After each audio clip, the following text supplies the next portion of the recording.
This is NBC 24 News at 11. Good evening. I'm Jim Blue. Laura is off tonight. Tonight's big story. Local law enforcement leaders are warning of the potential tragedy from a cell phone case. It looks like a pistol, and police say it could cost someone's life. NBC 24's Jim Nelson uncovered this danger, and he joins us now in this exclusive report. Jim? Look like a real gun. Certainly does, and they're coming from China, of course. A little regulation there. If I'm a parent and I'm concerned about this, how do I prevent my child from getting one? Well, Chief Navarre had $5. So parents need to watch. Very much. Jim Nelson, thank you very much. Interesting. Well, Mayor Paula Hicks Hudson confirms that production of the Jeep Wrangler will stay in Toledo, but the mayor says the Cherokee will be manufactured elsewhere. According to the magazine Automotive News, a new Wrangler pickup will fill the void left behind by the Cherokee. Wrangler's future in Toledo had been in doubt since Fiat Chrysler CEO said the Toledo plant would face problems building a new aluminum body Wrangler. But today, Mayor Paula Hicks Hudson says she went to a meeting on Jeep's decision where it was announced Wrangler production will stay in Toledo, but Cherokee manufacturing is to move to another state. UAW workers say they still want Cherokee here as well. They'll come out today and say we're going to leave that, but we're going to take some out there.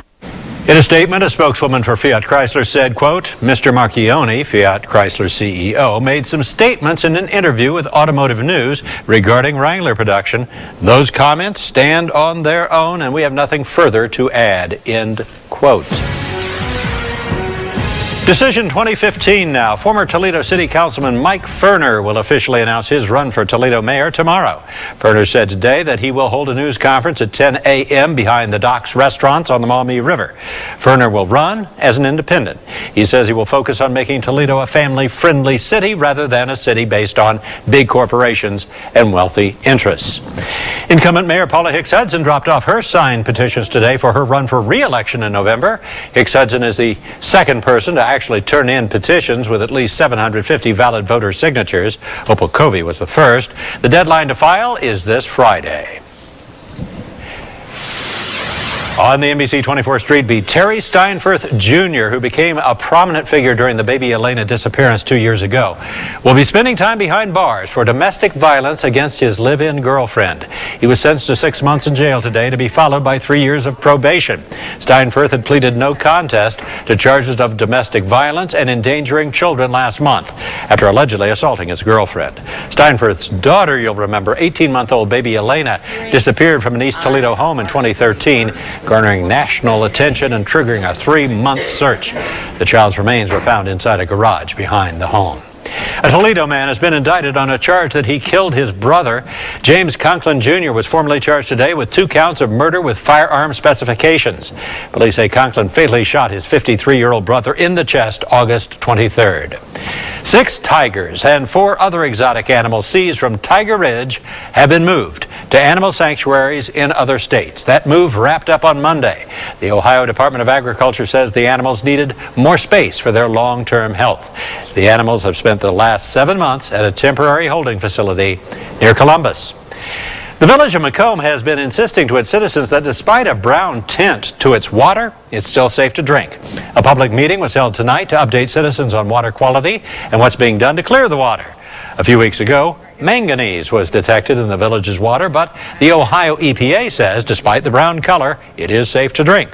The village's administrator says an old filter system could have been the cause of the manganese buildup, and new ones have now been ordered.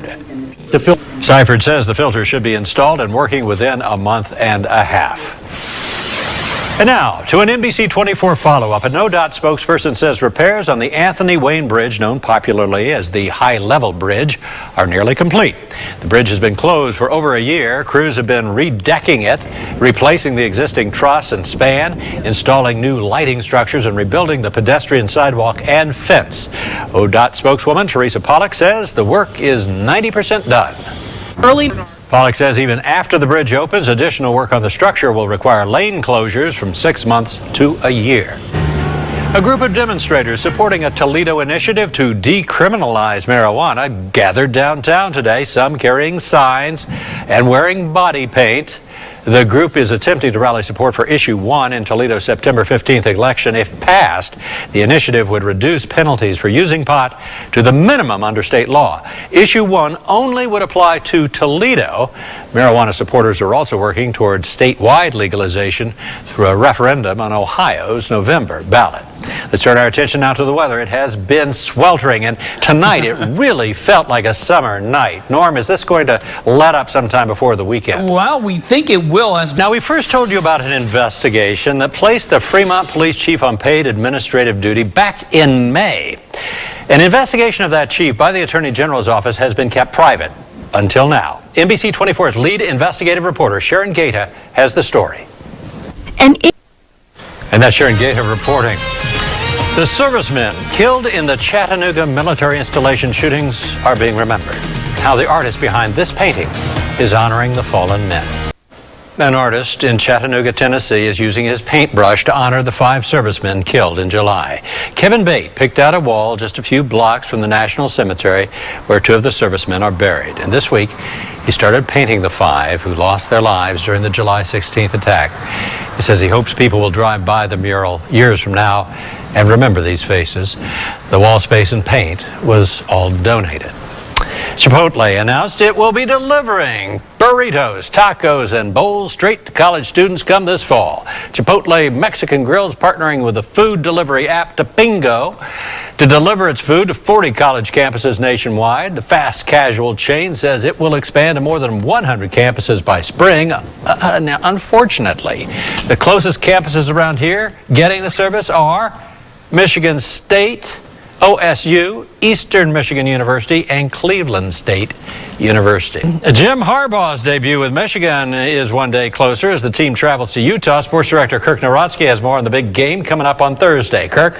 You know, it seems like Jim Harbaugh's debut with Michigan is one day closer as the team travels to Utah. Sports director Kirk Nowatzki has more on the big game coming up on Thursday. Kirk?